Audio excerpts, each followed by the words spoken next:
Hi, everyone. Welcome to Just Go Play Snapshots. I'm your host, Daryl Devenish, and I'm here with Taryn Lipschitz. We're about to tell you guys about some interesting things you can do with your kids. Now, Taryn, I know you spend a lot of time with your 2-year-old nephew. You're always doing really cool things with them. What kind of things are you doing with them right now for fun and just share with us what some things you're doing with them. Yeah, thanks, Daryl. I'm really fortunate. I get to spend a lot of time with my nephew. He's just over 2, and I want to thank you for the conversations we have because a lot of what I'm doing with him is stuff that I've learned just from talking to you and some of the resources that you've given me that are, completely free and out there that we have available. A lot of what I'm trying to do with him is have fun and build body awareness.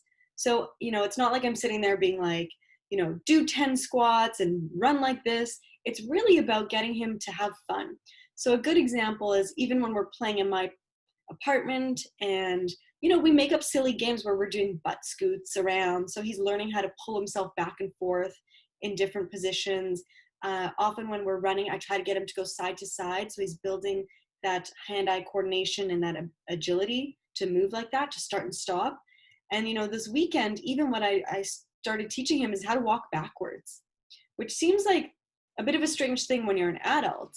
But when you're a kid, it's not an intuitive way to walk. Like you don't necessarily start walking backwards, but it was really amazing. You teach him how to kind of be aware of his surroundings and look back and be able to stop, turn around and keep going. So a lot of the things I do with him is just making hanging out fun.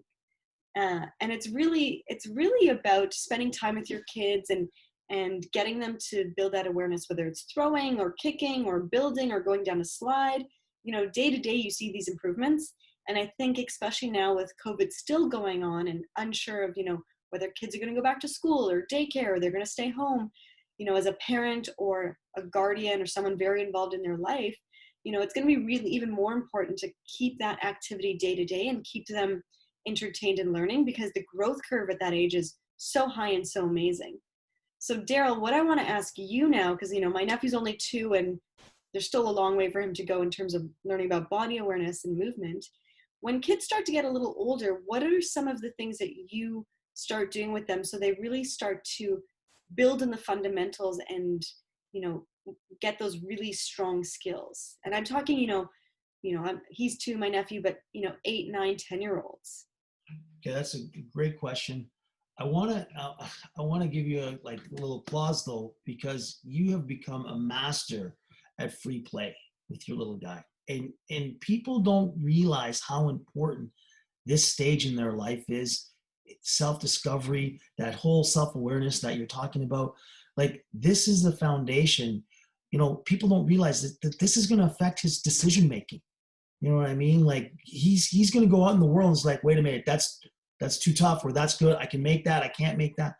Based on all these little experiments you and him have had walking backwards, he's taking risks. He's learning calculated risks. So I just want to, applaud you on that. And parents, I can't emphasize how important that stage is and getting to know your kid and teaching them about their environment. No, in regards to your question, what can we do with kids and where do I start?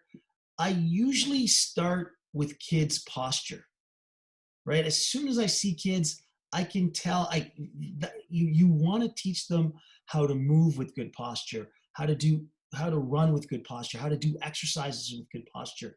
So instead of having them all draped over, head down, or dragging themselves, you want to teach them how to use their mechanics to their full potential.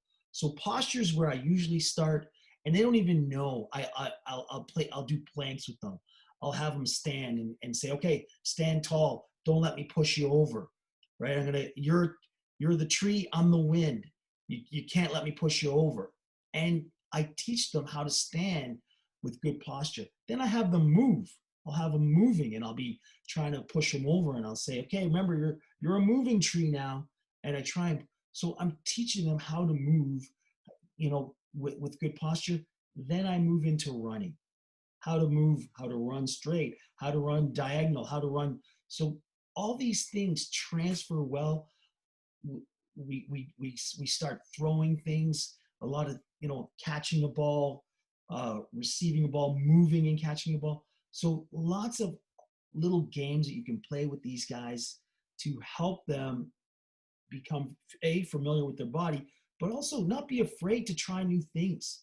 Like we've always talked about, if they don't have these fundamental skills, if you can't catch a ball, then you can't play so many sports down the road. You can't play basketball, you can't play volleyball, you can't. There's a list of, if you can't swim, there's a bunch of things you can't do. If you can't run, so I'm teaching them the ABCs of all these movements, so they're able to have more options.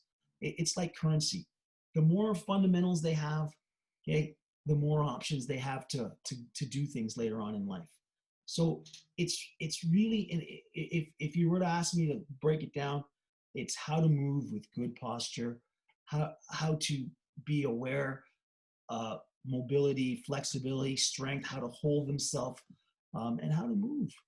I think that's a really long-winded answer, but that's where I would start.